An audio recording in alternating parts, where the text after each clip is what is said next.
Time now to discuss the stories of the week with our Monday night panel.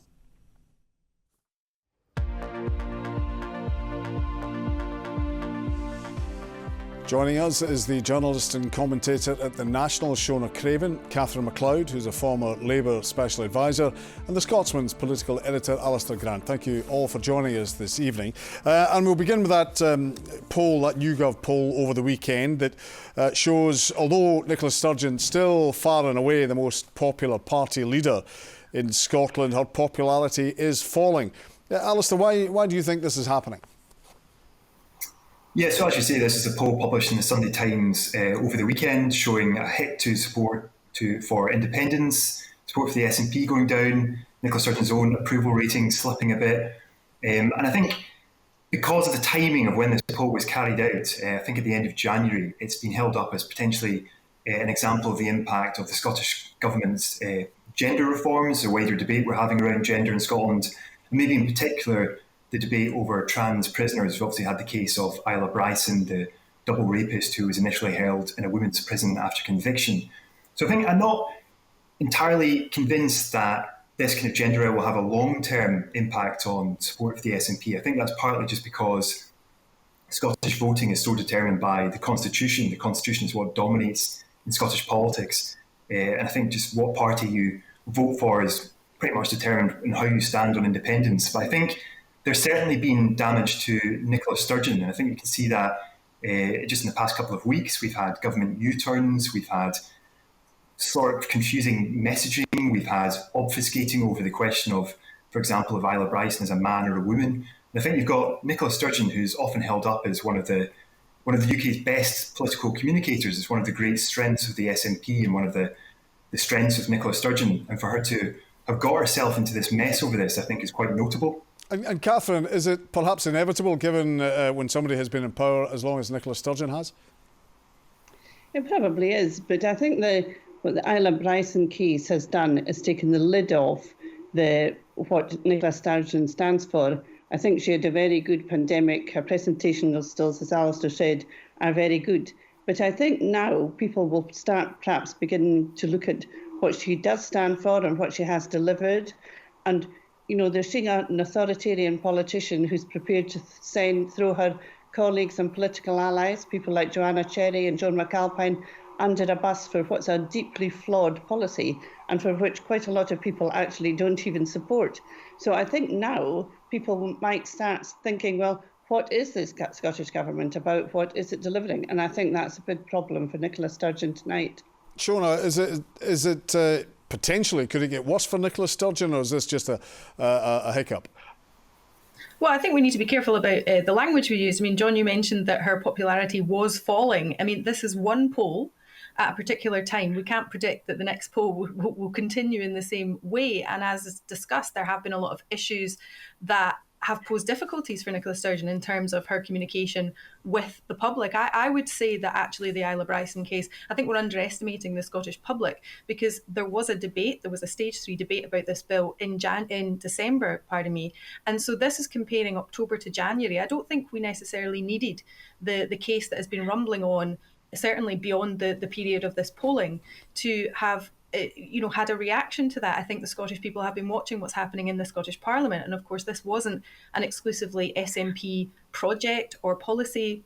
It had support from MSPs within different parties, including, the Labour MSPs who are whipped. So I think when people are trying to point to this as something that could, damage Nicola Sturgeon in particular, they're kind of ignoring some of the aspects of it, and also ignoring the ongoing response to the Supreme Court judgment, which of course did send support for independence as high as it had been in a long time. Now, it has obviously in this poll, which is just one poll, dropped considerably, below the level it was before. But could that be to do with unhappiness or uncertainty over what the plan was for what happened after that Supreme Court judgment? And we'll need to wait to March to really be sure about that. But I think there's a few different issues here, and I'd be really hesitant to attribute it to just the gender recognition debate, and certainly B, the prison stories, which are related but not in the way that maybe it's being portrayed. And also a lot of that has happened in the last few days.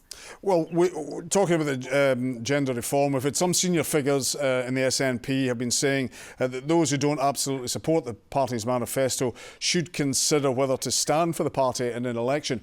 And Nicola Sturgeon spoke about that today. All political parties have an expectation that I don't think there's anybody in elected office, and I would include myself in this, that would say we agreed with 100% of the policy positions of our party.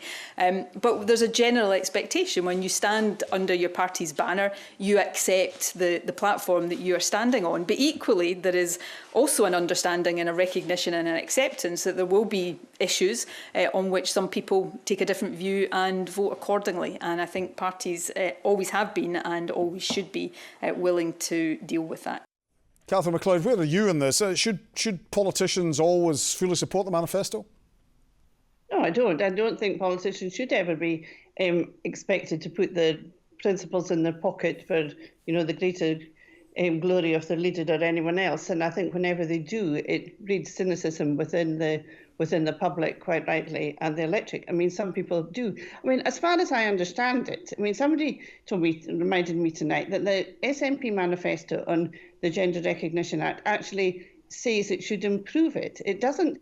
So, there's a legitimate argument for those who oppose Nicola Sturgeon's position to think that this is absolutely not improving it, that it's making it worse. So I actually don't quite understand how they've got to the position that if you don't agree with me, you should leave, which Alan Smith and Shirley Summerskill have said, because I don't think that's what the manifesto says. But Shona, party discipline has to be important, does it not? Of course it does. Well, to an extent. It does. Shona, Some people, party discipline is always important. Some people think that... Sorry, Catherine, let me get Shona in there. Sorry. So I was just going to say, well, obviously we have votes that are whipped and votes that aren't. MSPs and MPs are allowed to vote. They are representing their constituents. And as Catherine says, it wasn't a very specific pledge, and that we're talking about a Holyrood manifesto as well. And we do have obviously SNP politicians in the two different governments. I think it's a very different thing as well to say that someone should step down during their term versus suggesting they shouldn't stand in a future election on a future manifesto. And of course, where we're at with this is that the gender recognition reform has been blocked sensationally by the Section 35. So is there going to be anything in a future manifesto about this particular issue? If we're talking more broadly, then it's a question of how much do you have to agree with to sign up? Well, what kind of politicians would we get if they had to sign up to every single thing in a party manifesto? You would have robots. You'd have people reading from a script who didn't have any personality. And also we need to understand that all these policies will be debated through committees, through the chamber. You can't just sort of say, I'm not going to listen to any of that. I'm not going to care if the situation has changed. You have to have an open mind up to a point. OK, and Alistair, very briefly on this point, is this tied into the gender reform specifically or broader?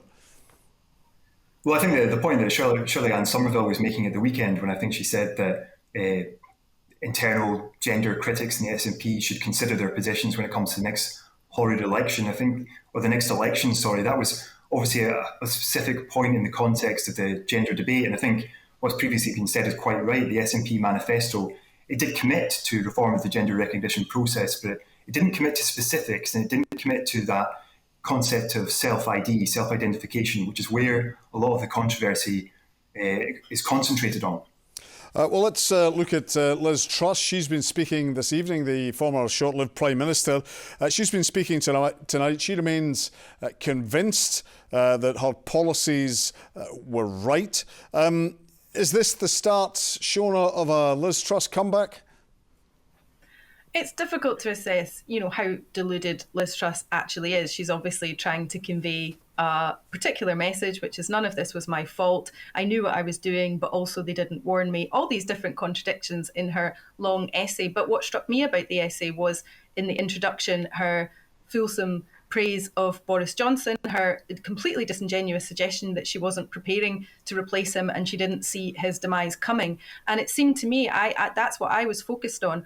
Her hyping up Boris Johnson. Now, you could say that his future is linked to hers, because how can she possibly come back to anything under any right-thinking Prime Minister? But when was the last time I suppose, that we've had a right-thinking Prime Minister? And is this part of the plot to bring him back? As much as I hate to even say those words, in case it's like Candyman, and if you say it too many times, you summon him. But that was my thought. I don't think she's deluded enough to think she can have a serious political career unless it's someone in charge who's as deluded as she is. And Catherine, can she make a comeback? What do you think?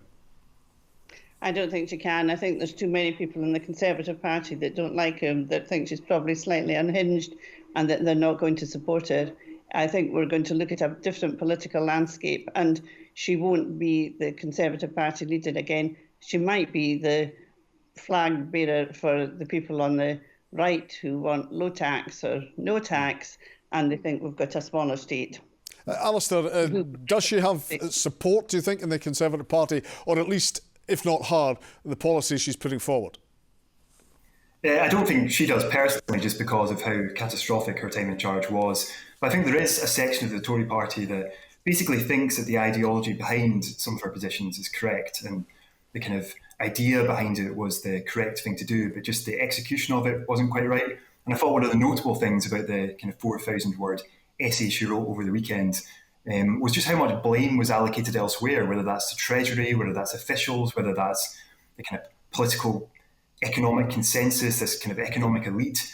And there didn't seem to be a lot of kind of taking on the responsibility herself. I think if you go into a political leadership position, you have to take responsibility, and she seems quite unwilling to do that. OK, and there we shall leave it. Alistair, Catherine, Shona, thank you all for joining us on the panel this evening.